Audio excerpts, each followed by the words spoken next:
So you're thinking about moving to South Florida, maybe for the weather, the lifestyle, the tax benefits, whatever the reason may be. You've probably seen a lot of stuff online or in the media, or maybe you've just started exploring the idea of moving down here and now you're stuck thinking, where should I live? Is it even affordable? Can I actually make this happen? And I'm here to tell you yes. Over the last 6 years, we've helped countless people relocate here, and I've probably heard just about every question you could think of. So today I'm answering the most common questions about moving to South Florida, all in one video to create the ultimate guide for you to make your move down here.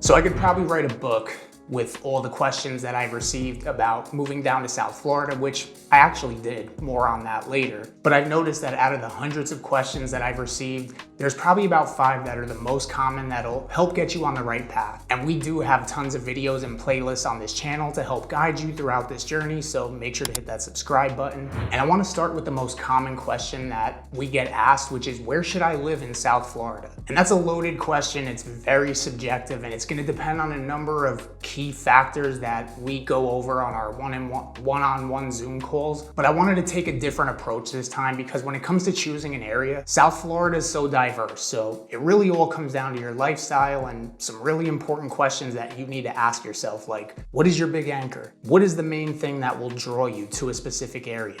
Do you need to commute? Are schools a priority? Do you prefer a fast-paced city or a more urban suburban area like Boca? Do you want amenities? Do you need ocean access? Or do you like your neighbors being a mile away from you? And this is really important before you just get on Zillow and start typing in your criteria for a home and then just basically throwing a dart at a map. Because at the end of the day, the home you choose is something you can control. You can customize it and you can renovate it, but the location that you choose, you're stuck there. You can't customize the location. And sometimes we think we want something that doesn't necessarily fit our lifestyle, like our client Mark, who came down here about 2 years ago from New York City, and he was convinced that he wanted that fast-paced lifestyle like he was used to. And we looked at a couple of really nice luxury condos in Las Olas, and then there was this energy shift, almost like a look of confusion on his face. But he started asking about things like traffic and noise levels and transient people like tourists, things that come with this type of lifestyle.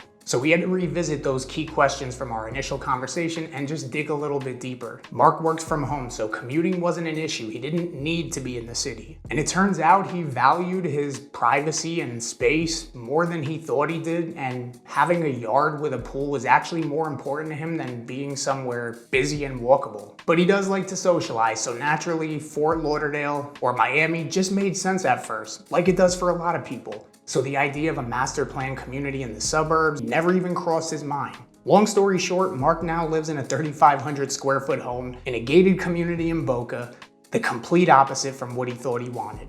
And he still gets to socialize at the clubhouse or the pool and drives 30 minutes to Las Olas on the weekends when he feels like it. But he has that space and privacy and peace that he didn't even really know was important to him at first. So the moral of the story is that what you think you want and what actually fits your lifestyle can be two different things. And taking the time to figure this out before you actually start looking at homes will probably be one of the most important decisions that you make. And this is what we love to do, help you put the pieces of the puzzle together to not only find the perfect home, but the perfect area, which is exactly why we created the ultimate South Florida relocation guide, packed with over 30 pages to help you get a sense of what life is like down here. So make sure to grab your free copy, link is in the description. Let's talk about affordability. Another common question is, what will my budget get me? Again, a very subjective question, but this is the part of our initial discovery call where reality really sets in for a lot of people. And if you're watching this video, I want to give you as much information as I can without overloading you, just so you kind of know what to expect. And you may be hearing that home prices are dropping in Florida, or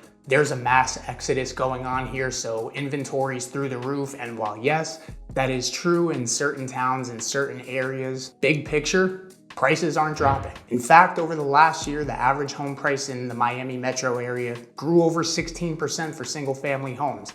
And the median home price is about $670,000. And a good rule of thumb, the closer you are to the coast, typically the pricier the home. So the further inland you go, the more affordable homes are. But to kind of make this easier for you, a similar framework applies to when you're choosing an area for choosing a home, that you have to ask yourself some really important questions. What are the needs and what are the wants? AKA the things that you're willing to compromise on. And there's really three things that we look at when it comes to needs and wants, which is size, condition, and location. We don't really focus on the price because the price is the price, and unless you have an infinite amount of money, you're probably only comfortable spending a certain amount, or you're only qualified to spend a certain amount. If you have your price and location in mind, but you're not really finding what you're looking for, are you willing to compromise a little bit on size and condition? If you have your price and your non-negotiable is a fully turnkey, move-in ready, renovated home, are you willing to compromise on size and location? And if you have a family of 5 and you need a home that's a certain size, are you willing to compromise on condition or location? Now, sometimes these things do line up perfectly and you may not have to compromise.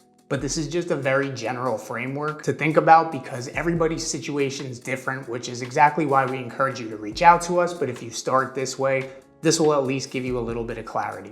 Another very common question we get is, what can I expect with insurance? Will we even be able to get it? And that seems to be the common misconception here, is that insurance is impossible to get, which it's not. The real concern is how affordable is it? And what's going to happen down the road. You may have heard me talk about some of our clients who have left Florida because either their carrier dropped them for some reason, or they left the state, or their premium just skyrocketed, basically forcing them to make a tough decision. But many of these people got hit really hard on what they were willing to pay or what they could even afford to pay. And this all happened because of too much litigation. Insurance companies were forced to pay for it, so they started dropping like flies, leaving the state and leaving homeowners with fewer options, so naturally prices went up and service went down. But we have seen some improvement and some stabilization as the state recently just approved more than 10 new carriers to enter the market, but despite this, there are still people being affected by what happened in the past.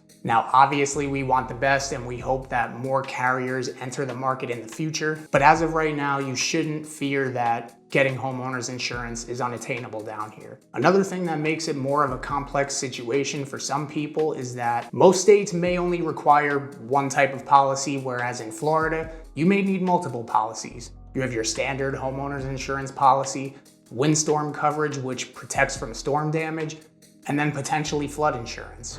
But despite all this, there are ways to mitigate costs by having certain type of storm protection or buying a home that was built up to code, or just avoiding high-risk flood areas. And while we're on the topic of flooding, let's talk weather and hurricanes, because I know a lot of people fear hurricanes and flooding, especially after seeing the last 2 devastating storms that hit the Tampa area in northern Florida this past year, Milton and Helene. And the reality is, South Florida is just prone to hurricanes and flooding. It's just the reality of life down here. But from personal experience, we haven't experienced anything devastating in the 6 years that I've lived here, but we do get tropical storms frequently throughout the summer months that do cause some short-term flooding, or the King's Tide in the fall.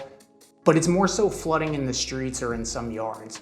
It's very flat here, and the low elevation doesn't really leave a lot of space for water to drain naturally, so during these short bursts of rain, the canals and drainage systems, they just get overwhelmed and there's nowhere left for it to go but to collect in the streets. Now, if you live in a high-risk flood zone, obviously it can be more of a concern, and there are certain areas that are just more prone to flooding, like the low-lying coastal areas and some of the older pockets with older infrastructure where the drains can clog pretty easily and just cause more severe flooding. And we don't expect you to know where all of these areas are, but if this is a concern for you, we can just check the flood maps and of course highlight any areas that are high-risk flood zones. Okay, so what's the job market like? Will I be able to find work? This is another common one I hear a lot. And it's not so much of can you find a job, it's more so will you find a job that pays well, or at least pays enough for you to live down here. And I'm not saying you can or can't, but we have had clients that came from areas like New York, Chicago, or LA, and they took a hit on their salary moving down here. And not having state income tax does help alleviate some of that pressure for some people. But overall, South Florida's job market is booming with an unemployment rate of 2.8%, which is below the state's overall rate of 3.4% and the national rate of 3.5%. And as far as what industries are booming down here, these are all stats directly from the US Bureau of Labor Statistics, but some of these major industries are education and health services, construction, hospitality, and then professional and business services like tech and finance, especially in West Palm Beach and Brickell. Now, I'm no economist, so I can really only tell you what the data says, but one thing I can confidently tell you is to figure out your job situation before you move down here. It's not worth the risk to move down here and wait and then potentially find out you may be taking a pay cut or may not even find a job at all. But if you are gonna go that route, which I'll never advise, but maybe you have some savings, at least do your research so you know what the potential pitfalls are, then just make note of all these things. Now, I would assume if you're watching this video, you may be planning to move down to South Florida. Maybe you want to buy a home down here, and there's a lot of information you can find online, some good, some not so good. And we've built a team that's all been in your shoes, from my partner to our lender to our insurance guy. We've all made the move down here, and we'd love to be your real estate resource of choice. Whether you're buying or selling in 10 days or 10 months, reach out to us and let us help put the pieces of your puzzle together to make your next move in South Florida your best one. And if you're still a little confused on maybe where to live, maybe check this video out right here, and we'll see you next time.